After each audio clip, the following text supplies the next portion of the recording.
తెలంగాణ పసుపుకు భారీగా డిమాండ్ ఉన్న పరిస్థితి నెలకొంది. దేశవ్యాప్తంగా పసుపుకు తెలంగాణలో అత్యధికంగా పండిస్తుంటారు గతంలో. ఈసారి కూడా తెలంగాణ రాష్ట్ర వ్యాప్తంగా సుమారు 65,000 ఎకరాల్లో పసుపు పంట పండిస్తున్నారు. తెలంగాణలోని నిజామాబాద్ జిల్లాలోనే భారీగా పసుపు విస్తీర్ణం సాగు చేస్తుంటారు రైతులు. పసుపు విస్తీర్ణం సాగు చేస్తున్నప్పటికీ ఇక్కడ రైతులకు కూలీల కొరత ఏర్పడింది. ఎందుకంటే తెలంగాణలో అత్యధికంగా ఉన్నత చదువులు చదివేందుకు నిజామాబాద్ జిల్లా నుండి అమెరికా, ఇంగ్లాండ్ లాంటి ప్రాంతాలకు వెళ్తుంటారు. మరోవైపు గల్ఫ్ బాట పట్టిన మంది అనేక మంది ఉంటారు. కూలీల కొరత రావడంతో మహారాష్ట్ర, బీహార్ లాంటి ప్రాంతాల నుంచి కూలీలను తీసుకొస్తున్న పరిస్థితి ఉంది. మనతో మాట్లాడేందుకు రైతు మైపాల్ రెడ్డి ఉన్నారు. ప్రధానంగా ఎన్ని ఎకరాల పసుపు వేశారు, ఆయనకు ఏమేమి ఇబ్బందులు ఉన్నాయి, ఎంత దిగుబడి వస్తుందనే అంశానికి సంబంధించి మైపాల్తో మాట్లాడిద్దాం. ప్రధానంగా దీనికి అందరికి సంబంధించి చూడొచ్చు. చెప్పండి మైపాల్ రెడ్డి, మీరు ఎన్ని ఎకరాల పసుపు వేశారు? 4 ఎకరాలు పసేసినా అన్న. లేబర్తో బాగా షార్టేజ్ ఉంది. ఇప్పుడు మన తెలంగాణలో లేబర్ అసలే లేరు. వీళ్ళు మహారాష్ట్ర వాళ్ళు పోయిన సంవత్సరం 21 కాడికి తీసుకున్నారు ఎకరాకు. ఈ సంవత్సరం మరి 22 అంటారా 23 అంటారా తెలియదు. ఇక దీనికి పసుపుకు బాగా పెట్టుబడి బాగుంటుంది. ఆ పెట్టుబడి తగ్గట్లు రైతుకు గిట్టుబాటు ధర ఉంటే మంచిగా ఉంటుండే. రైతుకు గిట్టుబాటు ధర లేక చేసేటోళ్ళు సగం మంది చేస్తలేరు. చాలా మంది అందరు రిస్క్తో బంద్ చేసారు. ఒక ఎకరానికి పెట్టుబడి ఎంత అవుతుంది? పసుపు సాగు చేయాలంటే ఒక ఎకరానికి ఎంత అవుతుంది ఖర్చు? మినిమం అయితే 50,000 అయితే ఖర్చు వస్తుంది. మినిమం 50,000. మళ్ళీ తీసేదానికి అదనంగా ఇక ఫస్ట్ పెట్టుబడి ఇది లాస్ట్కి తీసేది. అది దొబ్బుడు, ఉడకబెట్టుడు, ట్రాక్టర్కు అన్ని ఖర్చులతో కూడుకున్న పని ఉంటుంది. ఇవన్నింటితో పాటు సుమారుగా ఒక ఎకరానికి 70,000 నుంచి 80,000 ఖర్చు వస్తుందా? ఈజీగా వస్తుంది. 80,000 మీదనే ఖర్చు వస్తుంది, కానీ తక్కువ అయితే రాదా, తక్కువ ఉండదు. అయితే ఇప్పుడు మీరు ఎన్ని ఎకరాల పసుపు సాగు చేస్తారు? మేము 4 ఎకరాలు వేసినాం. ఎంత దిగుబడి వస్తుంది అనుకుంటా ఒక ఎకరానికి? ఒక ఎకరానికి మినిమం 30 నుంచి 35 క్వింటాలు వస్తే బాగా అయిపోయి. ఇప్పుడు మార్కెట్లో పసుపు ధర బాగుందా? ఇప్పటికైతే మంచిగా ఉన్నాయి. అందరు పోయేసరికి ధర తక్కువ అయిపోతుంది. వాళ్ళు సిండికేట్ అవుతారు కదా దళారులు. దానివల్ల కారణం ఏంటి? అసలు ఏమి ఇబ్బందులు అవుతాయి రైతులకు? గవర్నమెంట్ అనేది గిట్టుబాటు ఒక నిలకడగా ధర ఉంటే దానికి గిట్టుబాటు ధర ఉంటుండే.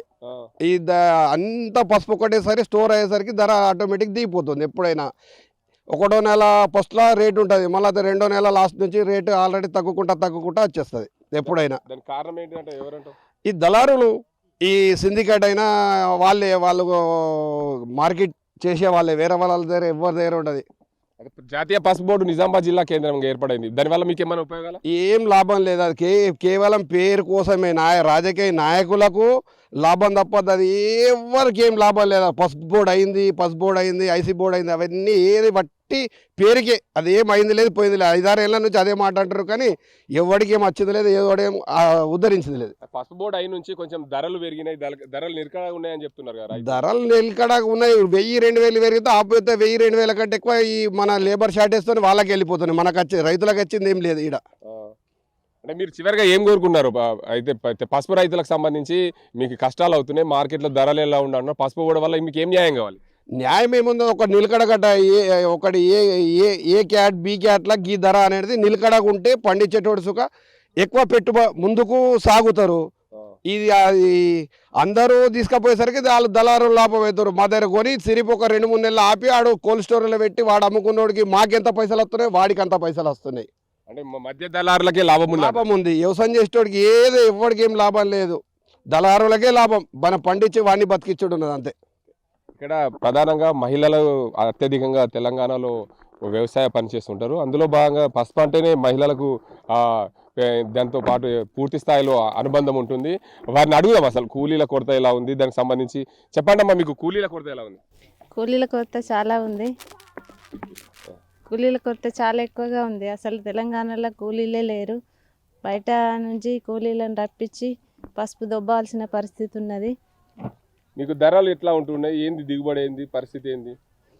ధరలు అయితే చాలా తక్కువగా ఉన్నాయి. గిట్టుబాటు ఏం అయితలేదు. కనీసం 15,000 ఉంటేనన్నా కానీ గిట్టుబాటు ధర కొంచెం రైతులకు ఏమన్నా మిగులుతుంది, లేకుంటే ఆడికాడికి కూడా నిండదు వ్యవసాయం. ఇప్పుడు 12,000 ఉంది, మన పసుపు వచ్చేసరికి ఇదే ధర ఉంటే బాగుంటుందా? అట్లా ఉండదన్న. అసలుకి మన పసుపు పోయేసరికి 6,000-8,000 అవుతుంది. మనం పండించి మొత్తం మధ్య దళారులనే నడిపినట్లు ఉన్నది. ఇప్పుడు కూలీల కొరత ఎక్కువ ఉంది కదా, మహారాష్ట్ర నుంచి కూలీలు తెస్తున్నారు. ఎట్లా వాళ్ళకి ఎట్లా ఇస్తున్నారు కూలీ? కూలీలకు ఎకరంకు 24,000 అంటున్నారు. ఆ, ఇక పెట్టుబడి అయితే బాగుంటుంది, ఖర్చు ఎక్కువ ఉన్నది. రేటు మంచిగా ఉంటేనే అందరికీ లాభం ఉంటుంది రైతులకి. మొత్తానికి చూసుకోవచ్చు రైతాంగం ఎంతో కష్ట నష్టాలు వచ్చి పసుపు పంటను పండిస్తుంటారు. ఆ పసుపు పంట ప్రధానంగా తెలంగాణలోని నిజామాబాద్ జిల్లాలో పసుపు పంటకు తల్లి పంటగా భావిస్తుంటారు. తల్లి పంటగా భావించే పసుపు పంటకు బాగా కష్ట నష్టాలు వచ్చి పని చేయాల్సి ఉంటుంది. పసుపు ఒక ఎకరానికి 50 నుంచి 70-80 వేల వరకు ఖర్చు వస్తుంది. పూర్తిగా పసుపు తీసి మార్కెట్కి తీసుకుపోయిస్తారు. దీనివల్ల రైతులకు మార్కెట్లో ధర ఉండడం లేదని చెప్పి ప్రధానంగా చెప్తున్నారు. మరోవైపు కూలీల కొరత అధికంగా ఉంది. కూలీల కొరత వల్లనే చాలామంది పసుపు పంట వేసేందుకు వెనుకాడుతున్న పరిస్థితులు నిజామాబాద్ జిల్లాలో నెలకొన్నాయి. మహారాష్ట్ర, బీహార్ లాంటి ప్రాంతాల నుంచి కూలీలు రావడం, ఒక ఎకరానికి 21,000 నుంచి 24,000 రూపాయలు తీసుకుంటున్న పరిస్థితులు నెలకొని దీనివల్ల అనేక ఇబ్బందులు ఎదురవుతున్నాయని చెప్పి రైతులు చెప్తున్న పరిస్థితి ఇది. తెలంగాణ రాష్ట్రంలోనే నిజామాబాద్ జిల్లాలో అత్యధికంగా పసుపు పంట పండిస్తున్న పరిస్థితులు నెలకొని అందులో భాగంగానే నిజామాబాద్ జిల్లాలో కూలీల కొరత అత్యధికంగా ఏర్పడింది. కూలీల లేకపోవడంతో పసుపు పంట పండించే రైతులు అనేక మంది వెనుకంజ వేస్తున్న పరిస్థితులు. ఓవైపు ధరలు నిలకడగా ఉండకపోవడంతో ఈ పెట్టిన పెట్టుబడులు రావడం లేదని చెప్పి ఆవేదన వ్యక్తం చేస్తున్న పరిస్థితులు కూడా ఉన్నాయి. దీనికి అంతటికి సంబంధించి మహారాష్ట్ర నుంచి కూలీలు కూడా వచ్చిన పరిస్థితులు. ఈ కూలీలు తమ రోజువారీ కూలీ ఎంత తీసుకుంటారనే అంశానికి సంబంధించి తెలుసుకుందాం. आप लोग किधर से आए, क्या है? महाराष्ट्र से आए। कितना కూలీ ले रहे हैं एक दिन को? एक दिन का एक क्रम से रहता वो। कैसा? ओ 20,000 रुपये एकड़। 20,000। कितना आदमी निकालते हैं पूरा? इससे निकालते हैं 21 आदमी निकालते हैं। 21 आदमी निकालते हैं। हाँ। एक दिन में कलाश होते? हाँ, एक दिन में क्लास होते। एक एकड़ एक दिन में कलाश करते? हाँ, कितना लोग आए तुम लोग की मोटा? कितना आदमी लोग आए महाराष्ट्र से? बहुत आए, 1,500 के आसपास होगा। हाँ। सब। हाँ, ये गांव में कितना आदमी आए तुम लोग? ये गांव में 50। 50 आदमी आए। एवरी साल में आते इधर? हर हाँ। साल में आते? हर साल हर साल हर साल आते? हर साल आते हम इधर। लास्ट टाइम कितने लिए तुम लोग एक एकड़ को? हाँ, हाँ, लास्ट टाइम वही भाव रहता। बढ़ रहा है क्या? हाँ, 1,500 बढ़ता। बढ़ता. हाँ, చూడొచ్చు ప్రధానంగా కూలీల కొరత కూడా అధికంగా ఉండడంతో మహారాష్ట్ర నుంచి వస్తున్నామని చెప్తుంటారు. దీనికి అందరికి సంబంధించి గత సంవత్సరం కూడా మేము వచ్చినాం. ప్రతి సంవత్సరం కూడా పసుపు తీసేందుకు ఇక్కడికి వస్తుంటాం. దీనివల్ల మా ప్రాంతంలో కూలీ వ్యవసాయానికి సంబంధించిన కూలీ దొరకకపోవడంతో మేము ఇక్కడికి వలస రావాల్సి వస్తుంది. దానివల్ల ఇక్కడ రైతాంగానికి కూలీల కొరత ఉండడంతో అది మాకు కలిసి వస్తుందని చెప్తున్నారు. ప్రధానంగా ఇక్కడ చూసుకునే ఏదైతే పసుపు తీసేందుకు చాలా కష్ట నష్టాలు ఓడిసిన పరిస్థితి. ఎందుకంటే పసుపుని మొదటగా తవ్వాలి, తవ్విన తర్వాత దీనికి అందరికి సంబంధించి కొమ్ములు మండను వేరువేరు చేయాల్సిన పరిస్థితి ఉంది. రెండు వేరువేరు చేసిన తర్వాత కూడా దీనికి అంతటికి సంబంధించి చూసుకోవచ్చు ఒక రైతు తమ పంట పొలాల్లో పసుపును పండించాలంటే చాలా ఇబ్బందులు అవుతున్న పరిస్థితి. దీనికి అంతటికి సంబంధించి చూస్తే ప్రధానంగా దీనికి చూడొచ్చు ఈ పసుపు కొమ్ములకు సంబంధించి వాళ్ళు బయటకు తీసినప్పుడు ఇలా తీస్తున్న పరిస్థితులు ఉన్నాయి. మొత్తానికి ఈ పసుపుకు సంబంధించి చూసుకుంటే తెలంగాణలోనే అత్యధికంగా నిజామాబాద్ జిల్లాలో పసుపు పంటను పండిస్తుంటా పరిస్థితులు నెలకొన్నాయి. దీనికి అంతటికి సంబంధించి పూర్తి స్థాయిలో నిజామాబాద్ జిల్లాలో అయితే మహారాష్ట్ర నుంచి కూలీలు ఈ ప్రాంతానికి వచ్చారు. దీనికి అంతటికి సంబంధించి మొత్తంగా పూర్తిగా ఈ పసుపు రైతులకు సంబంధించి చాలా కష్టాలు అయితే ఉన్నాయి. దీనికి అంతటికి సంబంధించి మొత్తంగా వారు ఎక్కడి నుండి వచ్చారు? आप लोग किधर से आए? परभणी से। परभणी से। कितना आदमी आए? आदमी 28। क्या ले रहे इधर? 20,000 एकड़ का। एक एकड़ का डेली कितना एकड़ निकालते? डेली 1 एकड़। एक एकड़। हर साल आते इधर आप लोग? हर साल आती। हर साल कितना आदमी आते? उतना आदमी आती, 12-13 जोड़ी। 12-13 जोड़ी। आप लोग उधर काम नहीं मिल रहा क्या है? काम मिलता है पर सीजन में इधर आते हम। उधर भी सीजन। इधर आप लोग क्या करते? इधर जाने के बाद हल्दी चला होता हमारे इधर। हल्दी इधर पहले चालू होते? हाँ, इधर पहले चलो, बाद में उधर। हाँ, गई कि उधर चलो था। उधर कितना है? वही इधर रेट है। यही रेट है। हर साल में आते आप लोग? हाँ, हर साल में। 4 साल हो गए इधर आने में। 4 साल हो गए? 4 साल। पहला साल आया कितना मजदूरी था, आज कितना है? हर साल 1,000 बढ़ता। हर साल 1,000 बढ़ता।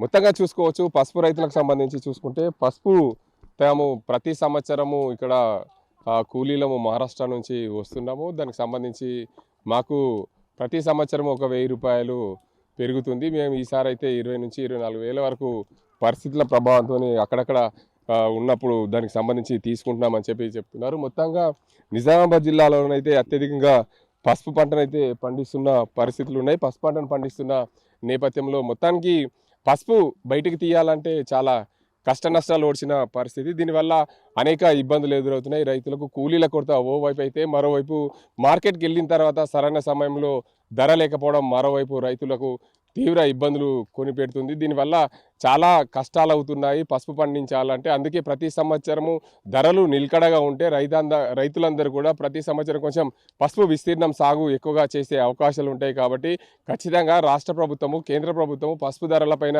నిలకడగా ఉండే విధంగా చూస్తే రైతులకు ఎలాంటి ఇబ్బందులు ఉన్నాయి. మరోవైపు పసుపును బయటికి తీసే యంత్రాలు కూడా తీసుకొస్తే దీనివల్ల మాకు కూలీల కొరత ఉండదనే భావనతో రైతులు చెప్తున్న పరిస్థితులు. పసుపు అంటేనే గుర్తుకొచ్చేది ప్రధానంగా నిజామాబాద్ జిల్లా రైతులు ఎంతో కష్ట నష్టాలు వచ్చి దానికి అందరికి సంబంధించి పసుపు బోర్డు అయితే సాధించుకున్నారు. దశాబ్దాల కళ, వారి రైతుల కళ నెరవేరింది. అందువల్లనే పసుపు ధరలు నిలకడగా ఉంటున్నాయని చెప్పి అటు పసుపు బోర్డు చైర్మన్తో పాటు అధికారులు కూడా చెప్తున్న పరిస్థితి. మరోవైపు మార్కెట్లో కూడా మొదటగా పసుపు ధరలు అత్యధికంగా ఉండడంతో భారీగా రైతులైతే పసుపును మార్కెట్కు తీసుకొస్తున్న పరిస్థితులు ప్రతి సంవత్సరం మనం చూస్తూనే ఉన్నాం. ఈసారి కూడా నిజామాబాద్ జిల్లాలో భారీగా పసుపు పంటనైతే పండించారు. రాష్ట్ర వ్యాప్తంగా సుమారు 65 నుంచి 75 వేల ఎకరాల్లో పసుపును సాగు చేశారు. గత ఏడాది భారీగా ధరలు ఉండడంతో ఈ ఏడాది మరింత విస్తీర్ణం అయితే పెరిగిందని చెప్తున్నారు వ్యవసాయ అధికారులు. దాంతోపాటు ఏదేమైనప్పటికీ పసుపు పండించే రైతులకు చాలా కష్టంతో కూడుకున్న పని. ఎందుకంటే మొదటగా పసుపును విత్తేటప్పుడు కూలీలు కావాలి. దాని తర్వాత పసుపుకు సంబంధించి చూసుకుంటే పసుపుకు ఎలాంటి చీడపీడలు రాకుండా అనేక దానికి సంబంధించి వ్యవసాయానికి సంబంధించి పేడతో పాటు ఎరువులు కూడా నల్ల మట్టి వీటన్నింటినీ కూడా వేస్తుంటారు. అవన్నీ వేసిన తర్వాత కూడా ఒక ఎకరానికి తీసే వరకు సుమారు 70,000 నుంచి 80,000 రూపాయల వరకు ఖర్చు వస్తుందని చెప్తుంటారు. ప్రధానంగా వ్యవసాయం చేయాలంటే చాలా ఇబ్బందులతో కూడుకున్న పని. ఓవైపు కూలీల కొరత ఉండడంతో తెలంగాణలో భారీగా సాగు విస్తీర్ణం అయితే రాను తగ్గిస్తున్న పరిస్థితి. ఎందుకంటే ఎంతోమంది గల్బాట పట్టిన కూలీలు ఉన్నారు. అక్కడ భారీగా జీతాలు రావడంతో ఇక్కడ వలస కూలీలు అధికంగా కావడంతో నిజామాబాద్ జిల్లాలో కూలీల కొరత ఏర్పడింది. పసుపు పండించాలంటే కొంత ఇబ్బందులు అవుతున్న పరిస్థితులు ఉన్నాయి. మరోవైపు తెలంగాణలోనే అత్యధికంగా పసుపు పండుతుంది. దాంతోపాటు నిజామాబాద్ జిల్లానే తెలంగాణలో అత్యధికంగా పసుపు పండించే జిల్లా నిజామాబాద్ జిల్లాలోనే రాష్ట్ర వ్యాప్తంగా సుమారు 70,000 ఎకరాలు పండితే నిజామాబాద్ జిల్లాలో 35,000 ఎకరాలకు సాగు చేస్తుంటారు రైతులు. గత ఏడాదితో పోలిస్తే ఈ ఏడాది కొంత విస్తీర్ణం పెరిగింది. కానీ విస్తీర్ణం పెరిగినప్పటికీ ధరలు లేకపోవడంతో చాలా ఇబ్బందులు అయితే ఎదుర్కొంటారు. ప్రతి సంవత్సరము పసుపు రైతులు తమ పంటను మార్కెట్కు తీసుకెళ్ళినప్పుడు ధరలు నిలకడగా లేకపోవడంతో కొంచెం ఇబ్బందులు పడుతున్నామని చెప్పి రైతులైతే చెప్తూ ఉంటుంటారు. కానీ గత ఏడాదితో పోలిస్తే ఈ ఏడాది గత ఏడాది ఇప్పుడు మార్కెట్లో 12,000 రూపాయలు ధర పలుకుతుంది. గత ఏడాది అత్యధికంగా 22,000 రూపాయలు పసుపు ధర మార్కెట్లో పలికిన పరిస్థితులున్నాయి. ప్రతి సంవత్సరం అదే ధరగా ఉంటే రైతులకు ఎలాంటి ఇబ్బందులు ఉండవు. ఓవైపు కూలీల కొరత ఉన్నప్పటికీ కూడా పసుపు సాగు చేసే అవకాశాలు ఉంటాయి.